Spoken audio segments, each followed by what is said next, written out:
Hello and welcome to the Vita Group Sustainable Podcast Series with myself, Mike Murray, Chief Innovation Officer of the Vita Group.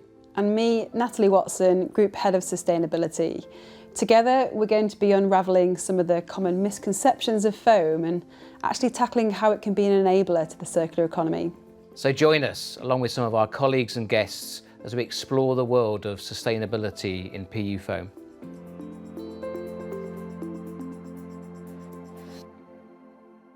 Well, good afternoon, everyone. We're here with some of the brightest minds in Vita, which is extremely exciting for me. And we're going to spend an incredible amount of time talking about innovation. We've got Rowland. Do you want to introduce yourself for our listeners? I'm Rowland Murphy. I'm the Technical Manager for Vita Group. I've worked within Vita since 1986. And I have a long portfolio in both the comfort and technical divisions that we operate. Johan? And I'm a technical manager for the comfort division. As such, I'm looking after all the developments, chemistry developments for the comfort division. Super. Well, I just think we should just get into it because I think we've got so much to discuss here. One thing that's on my mind is, as a sustainability professional, is how does sustainability and innovation go together? I'll put that to you, Rowland. I think sustainability in its broadest sense is us innovating to improve the position of the company overall. So whether that's in materials, whether we're talking about changing away from fossil fuels into sustainable renewable materials, or whether we're actually talking about process improvement and making our plants more efficient so we use less raw materials and we waste less product. Those are, to me, the key things that we're driving in sustainability. And then there's such a broad brush of concepts that you could focus on, really. How do you focus on the variety of challenges and problems we have as a society and kind of bringing innovative solutions to those? Well, I think a lot of this comes down to the leadership in the business. I think the leadership is really sort of challenged with trying to look at the strategic direction that the business wishes to travel in. And I think the combination of strong leadership, good guidance and support for the projects that we're engaged in is what drives through innovation in the business and sustainability now. Absolutely. And Johan, if I put a statistic to you that over 50% of technology required to get to net zero hasn't been invented yet, as someone in your position, how exciting or how daunting is that as a statistic? I think it's very exciting. I mean, and I think you are absolutely right. We are, in terms of sustainability, actually just on the beginning, because if you look to legislation, it's changing faster than ever before.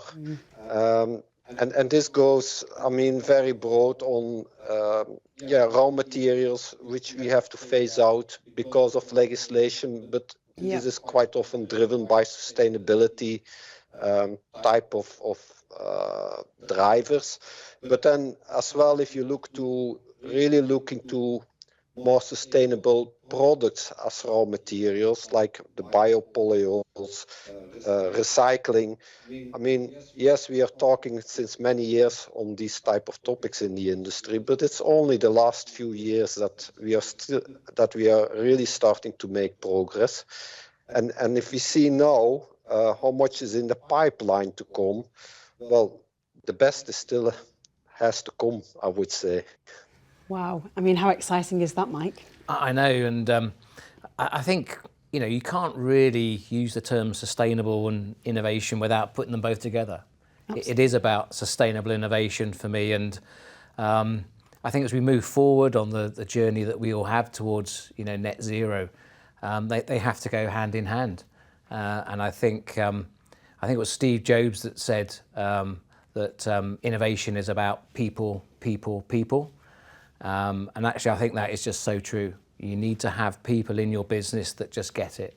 And I think in Vita we are blessed with many people that get it and really understand how we've got to push the boundaries of materials and polymer science. And I think these two gentlemen we have here today have shown us what can be done, and some of those things we didn't think were possible a few years ago. And can you give us any examples of really exciting breakthrough that you've witnessed over your time? Since 1986, I was one. So at that time, what springs to mind in terms of, wow, that was a key moment for us as an industry? I think Vita has always been at the front of innovation. My own personal history goes back into when I joined Vita. We had some fire regulations in the UK, and the need to react quickly and provide a solution to the marketplace was something that within weeks Vita had managed to achieve. Weeks. And actually the work that Vita did, the team here at Middleton, during those weeks founded the legislation that is the current legislation within the UK. So, we've always been as a lead business in this industry, trying to push in terms of the future of the business. And now what we see is the challenge of the environment and our planet, and we're all sort of mindful that we need to move our agenda on. And as Johan was saying, the sustainable materials piece is something that we have now made some progress at. We're making faster and faster progress at it, but we've still got a good journey to go yet. And over the next 5 to 10 years, Vita will, as they've always done, take the lead in this area, push the market along, and bring the solutions to the marketplace. And are all materials equal when you look at their ability to adapt so quickly, or is it just at Vita we've got an incredible versatile material here that is so susceptible to change?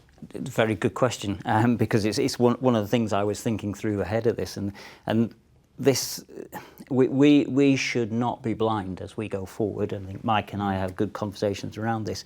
The fact that we are in flexible polyurethanes doesn't mean that flexible polyurethanes has to be the only answer. If there is a more sustainable solution out there, we shouldn't lose focus, that we should go in that direction. And it's very important for us not to close down and say we want to make polyurethane Mark II. We want to provide solutions to the marketplace that allow you to have the comfort, the aesthetic feel of the products that we currently make, whether that's in polyurethane or whether that's not in polyurethane. So, and we should always challenge ourselves, as we discuss, to ensure that our polyurethane solutions out in the marketplace are the best offering for the customer. And it always comes down to the customer demand, doesn't it? And from a lot of research, it's always comfort, durability, high quality, and that opens up a lot of capabilities, doesn't it, Mike? It does. I mean, certainly since I've come into the business 4 years ago now, I think it's just been amazing to see how you can really tune the chemistry of flexible PU foam to take it into just so many market spaces. And we still continue to do that. There are market sectors we're opening now and selling into now that we probably couldn't have conceived of a few years ago. And that just shows you, the capability we have in the material, the capability we have in our formulation chemists to really tune for application, but also that PU foam is actually a platform carrier for capability and application science. So I think it's going to be an incredibly exciting space to see where foam can go, but that it can do it sustainably. And Johan, we're seeing an incredible amount of different feedstocks coming into our supply chain over the last 5 years. Have you been heavily involved in those different types of feedstocks, particularly the more sustainable feedstocks, and tuning the chemistry in our products to accept those? Yes, we have been challenging actually our suppliers since years to come with more sustainable products. And I'm very happy to see actually that the options we can choose of is increasing with the day. I mean, a few years ago, we had some basic biopolyols, and that was more or less it. I mean, these were simply modified natural oils to make it functional. Where today you start to see coming more and more like more high-tech bio based type of polyols, which are more tuned to work in a more performing way into our products. Further on, you have, of course, the recycled polyols, which are starting to come on, and several people are starting to play around with it.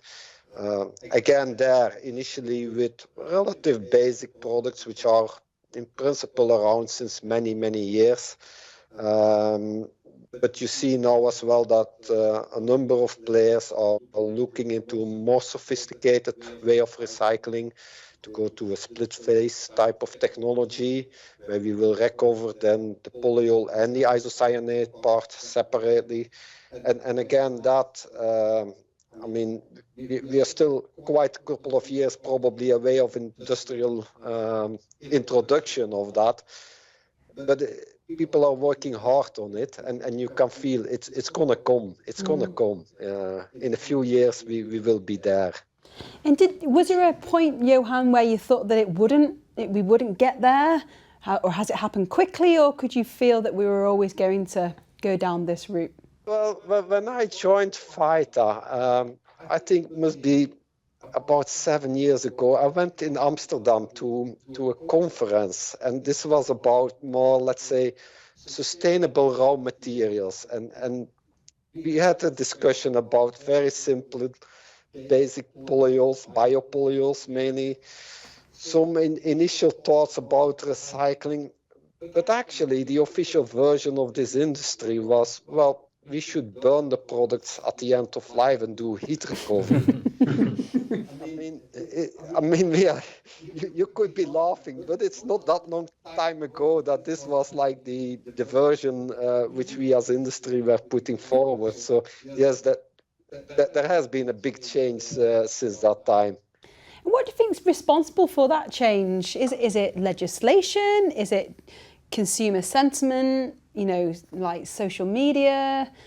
Just breakthroughs in innovation that have come at the right time, exponential growth? What do you think it is, Rowland? I think it's this man to the right of me a little bit, because what he's done is he's dragged us in to looking at the science properly, and sort of saying, you know, what does the science tell us? And what it's told us is that burning plastic materials is the completely wrong option, you know, and that any thoughts of going down that route are just not credible.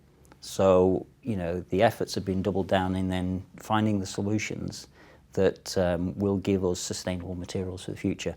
And I think, as Johan says, you know, the journey with our partner suppliers is very, very important here, you know, that we push them and they drive towards the sustainable solutions we want. You know, the split phase material is what will give us ultimately the performance that we need within our materials, whilst being able to recycle and reuse our old materials that are coming in towards the end of their life and will otherwise have to be destroyed.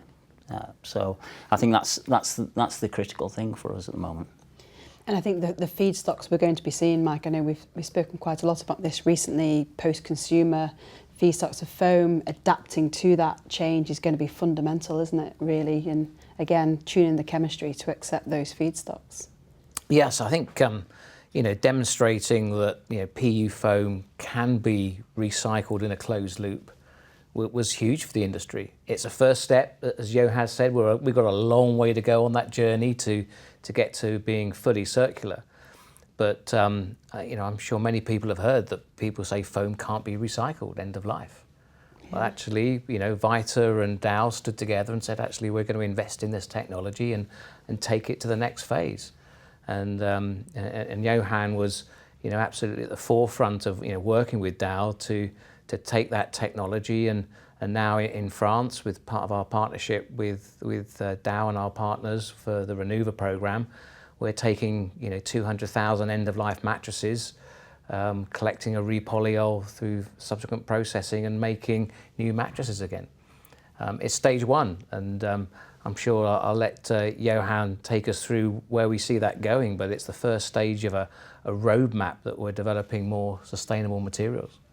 Yeah, I mean, this was a very interesting project, not only because it was a project which was actually being started up just before the Corona crisis, and we had to install all the kit when everybody was in shutdown and you could not travel. It was really a challenge, but I mean, it was a fantastic project.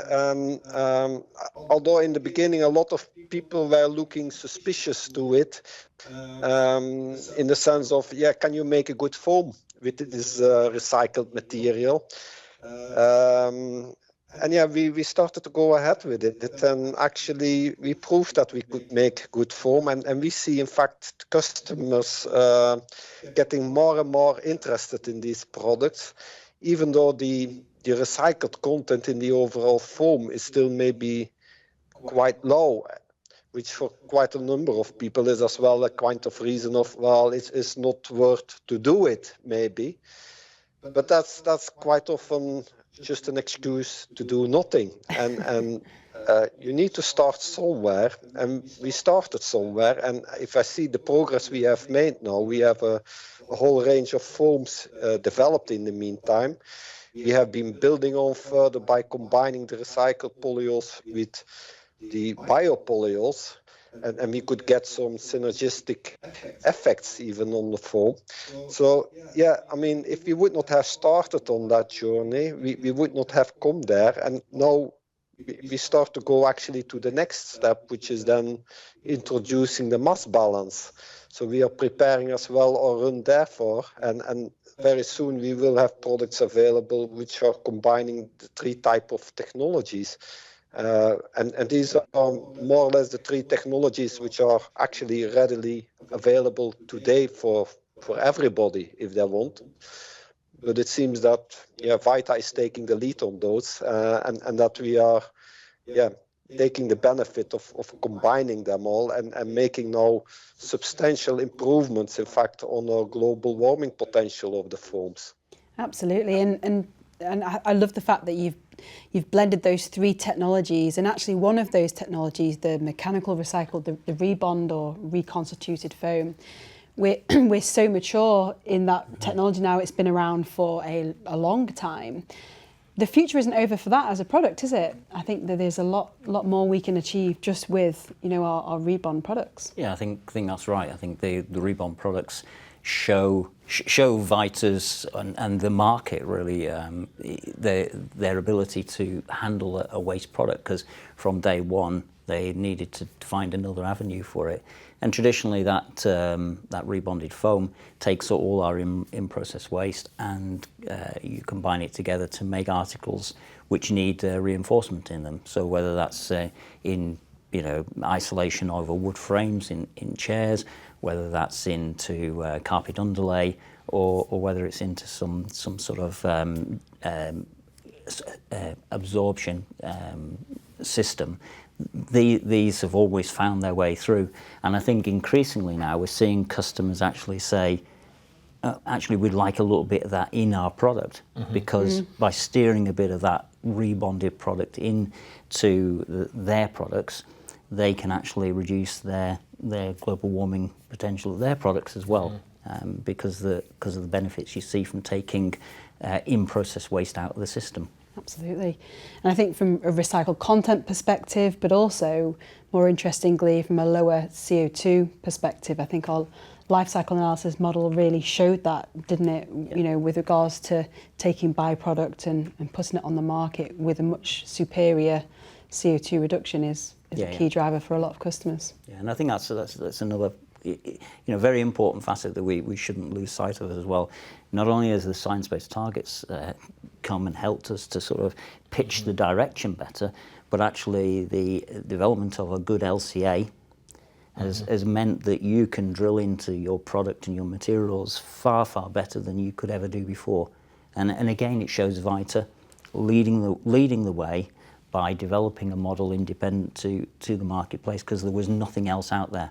Yeah. So it could then sort of take its product portfolio and say, actually going down this route makes me slightly worse, and going down this route makes me slightly better. So I'm going to focus on the slightly better. Absolutely. But without that underpinning of that knowledge, you would be lost. Is it just so important? Is it fair to say then that a lot of companies out there, because life cycle analysis is not a new topic, is it? It's been around for a while, but there are so many companies that aren't taking this science-based approach, so they're still making material choices based on assumptions. And what is that doing for innovation? Well, I think, as I said, it's really giving innovation a target. Yeah. It's really sort of saying, right, okay, we know where we are, we know what's good, what's bad, or what's better. So we should be sort of trying to go into the better side of it. But it doesn't come easy, and it doesn't come free to do that. Doing something like science-based, doing something like LCA requires time, it requires commitment, and there's an expense in there.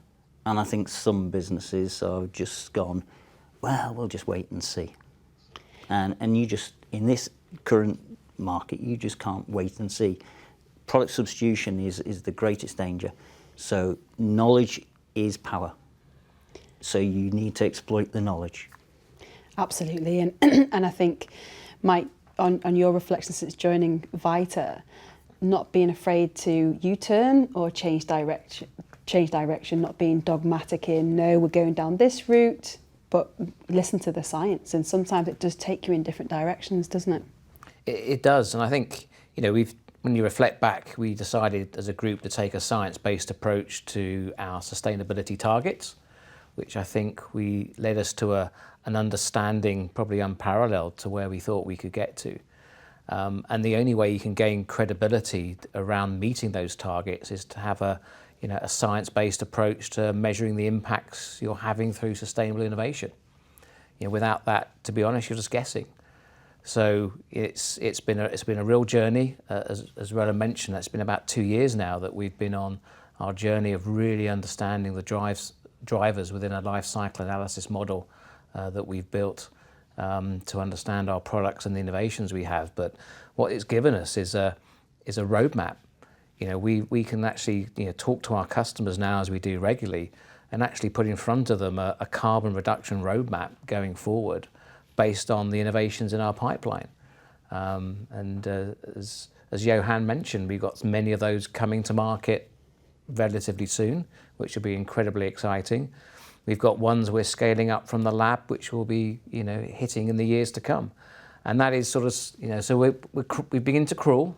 I think it feels like we're walking now. We've got a long way to run, but we're absolutely focused on getting there and getting there the right way.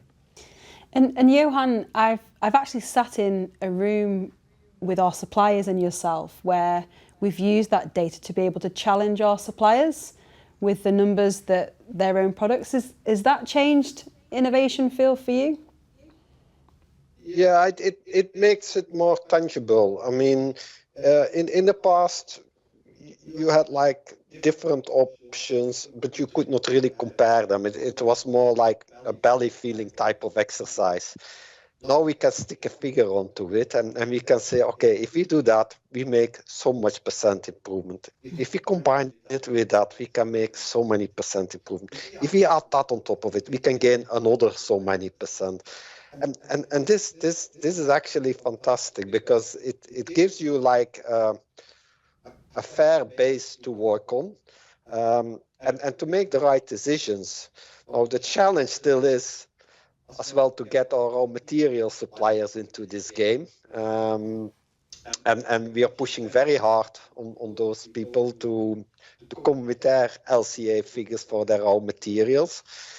But somehow we still have quite some resistance at some of them. So there is still a way to go for these people to get the proper data on the table.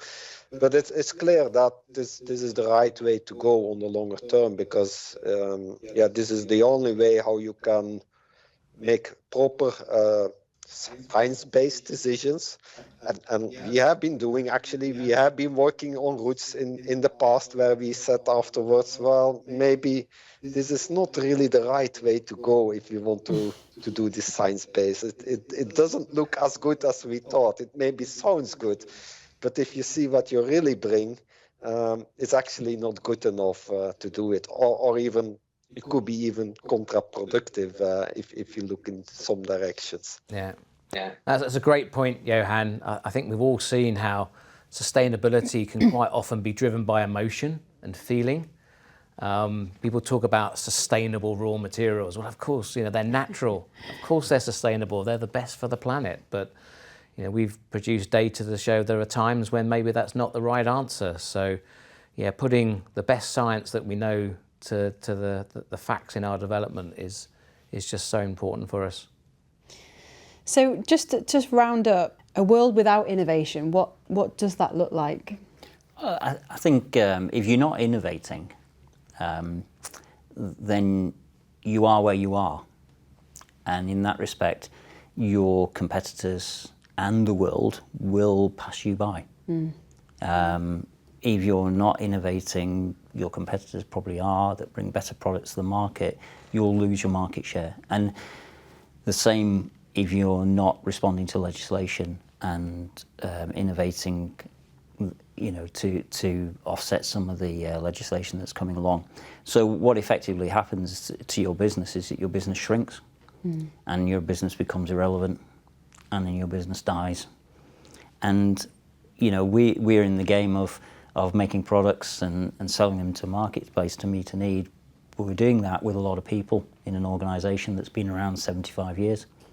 And that the innovation that we do now will be the innovation that sees this business grow further, carry on employing people, and be around for another 75 years. Wow. So I think it's absolutely critical to what we do. And then finally, to finish off, I just think that's wonderful. But in my head, the one thing that springs to mind here, and I know that Vita, we do this a lot, where does academia really fall into this and our kind of partnership and close working relationship with research institutes and academia? I think it's without a doubt, we don't have all the answers, and everything we do is a collaboration to move things forward. So we need the strength of our suppliers, the cooperation of our customers. We need the internal knowledge we've got, but we also need the outreach to academia, and we need to bring academia in alongside us as a strategic partner and to move our business forward using that strategic partnership. Yeah. No, I think as you move that to that next stage of actually running with sustainable innovation, it's really when everything comes together. It's that supply chain with our customers, with academia, with looking at what other industries have done and learned. It's only when you can bring all of that together that you just change the whole mindset of how you're going to get there. And I think we probably haven't really got a comprehension today sitting in this room of where we'll be in 5 or 10 years, but we know where we want to be. It's just how do we get there? And Johan, what excites you most about what's in store for us as a future of Vita? Well, I think for me the challenge is still to get a form which is more like a circular approach. I think this is still my dream to get that working. I think this would be one of the main achievements for this industry if we can really say, okay, we have now a truly circular foam. I think then we are really ready for the future. Yeah. Fantastic. Well, I'll put that on your to-do lists. And but thank you so much for your time today. I've thoroughly enjoyed it. I think it's been great. Thank you. Okay. Thank you very much. Thank you. Thank you.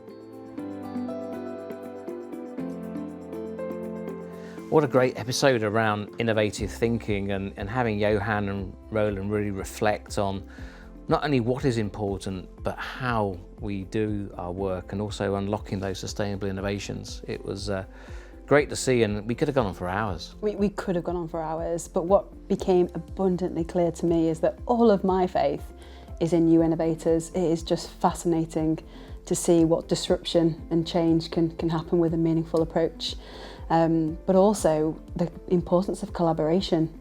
And actually the next episode is all about the science-based approach, so taking that collaboration and putting the science behind it, it's going to be really interesting to see where that discussion goes.